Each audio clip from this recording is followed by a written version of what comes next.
Okay, the seat on this particular saddle is 18 inches, or size 18. And most people are going to say, well, I don't need an 18. You know, most people don't need the extra room that an 18 creates for them. But when you're sitting in a properly balanced seat, your seat bones are going to be right at the front of the saddle no matter how big you are. And having this bigger saddle, I think, gives the rider room to work with, okay?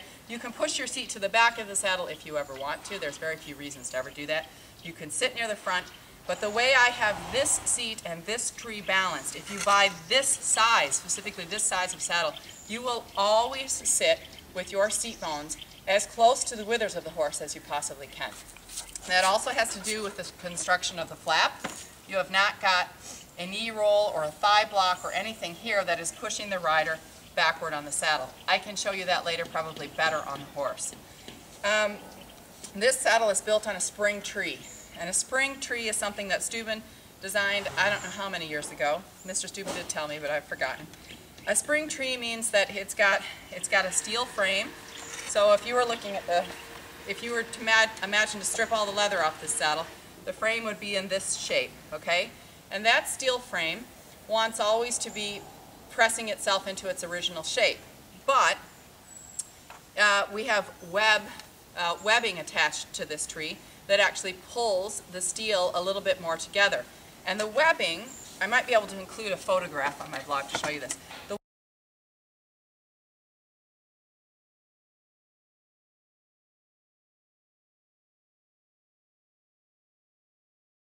webbing pulls the tree of the saddle into the shape that you want, but it also creates a bit of tension in the steel. And the webbing then also has a bit of tension in it, so that you have, in effect, a trampoline effect in this kind of spring tree, which is why it's called a spring tree. So that there is a slight movement, a very slight movement in the tree, which, when you're riding, is excellent because you're putting the saddle on a moving object, which is a horse, and you're putting a rider on this saddle, and if there's a slight bit of movement to help you follow the movement of the horse, it's excellent. You do not want, in a saddle tree, something that's extremely rigid, okay? So the webbing, because this steel tree is just a frame, what you are sitting on when you sit here on the Biomex seat is leather with a slight bit of Biomex pad, and then you're sitting on the webbing, not on the steel tree. So you have an incredible ability to feel the motion of your horse's back through the saddle, and not only that, your horse can feel the motion of your seat and the correction of your seat and the aids from your seat through this saddle. You don't get that kind of close contact feeling in some other dressage saddles that are on the market today.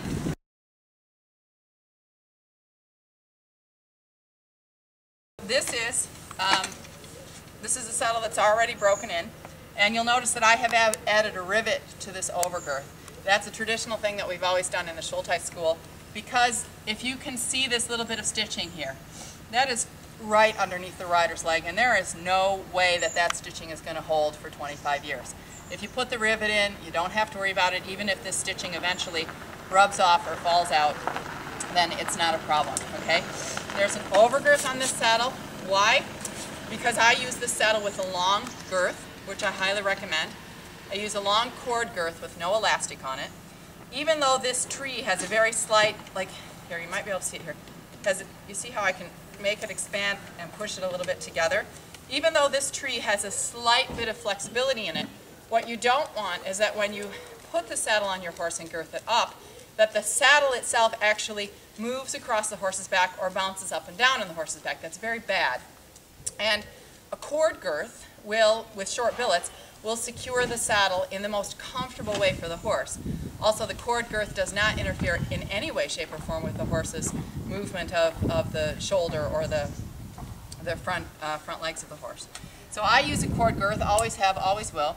And you'll find on this saddle, the long cord girth is attached to 2 of the 4 girth straps. Now, if you order the saddle to my specification, you'll get 4 girth straps. Why is that? If you have a horse that the saddle has very few, if you have a horse that does not have very good withers, and the saddle tends to slide forward on him, you can use this billet or this girth strap with this girth strap, and you will find that you have a little bit of a foregirth effect, and that the saddle is pulled down a little bit more in the front and has less tendency to slide forward. I normally use the second and the fourth girth straps. Here we get to this nut-colored leather, which is on the panels, which is sweat resistant. And it's a very strong, very tough leather. This does not wear out, ever. And I want to show you the panels of this saddle, because this is extremely important, not only for your comfort, but also for the comfort of your horse. This is what I would call a streamlined panel. When it's sitting on the horse, you haven't got a lot of extra room out here. This is not, the rider does not sit when your saddle is correctly adjusted and the right size. The rider does not sit on the back, this back part of the saddle anyway. The rider is sitting here. So this is where most of your weight distribution has to take place, is in this part of the panel. Now, these panels are, they're stuffed with wool. They are not injected with gel or something like that. So the wool can press down, it can compress in certain places, and it can start to take the shape of your horse's back, which is part of the breaking in process. When the saddle comes from Stübben, you'll find that here in this area, you'll have quite a bit of softness, which is nice, because the more you sit on the saddle, the more you'll break it in, the better it will fit your horse. But because this panel is stuffed with wool, you can adjust the saddle in any way that you want to fit your horse, as long as the tree size is correct. And that means you can add more wool near the front, you can add more wool here in the middle, or more wool on the back to change the balance of the saddle. And I think that's pretty obvious to everybody. If I add more wool back here, I'm going to tip the saddle in this direction. If I add more wool in the front, I'm going to get it a little bit off the withers. But generally speaking, after I've broken in a saddle, that takes about 6 weeks, I'll have it reflocked to make sure that it's sitting in a balanced way on my horse. Generally speaking, if I'm going to flock those panels, I'll probably do the entire panel so that the whole saddle is just lifted up a little bit on the horse's back.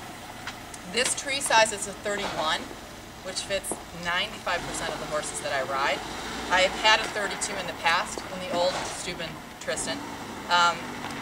Doesn't have the same feel or the same ride as the 31. I prefer the 31, and I can make it fit most horses. Sometimes I might have to add a little bit of a wither pad or something in the back, or a little bit of a gel pad, but generally speaking, because of the flexibility of these flaps, if the tree is the correct size for your horse, this saddle will be the most versatile size. A 31 tree, an 18-inch seat.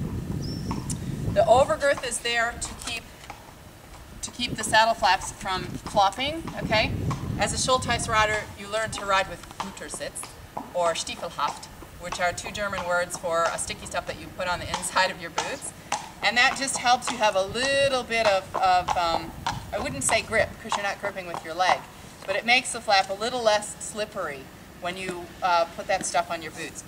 And when you put your saddle on the horse, you always put a nice coating of Stübben saddle soap so that you get a little bit of a tacky feeling on the leather. Then with the Stiefelhaft, you have a bit of a tacky feeling on your boot, and it stays there. The problem is, if you've got Stiefelhaft on, or sticky stuff, and you stick it to the flap, and your leg bounces a little, then the flap will bounce with it. So this flap helps give you a really secure feeling of keeping the flap wrapped around the horse. And generally speaking, the entire feeling is one of extremely close contact, and now, because of the Biomech seat, extreme comfort in the rider's seat.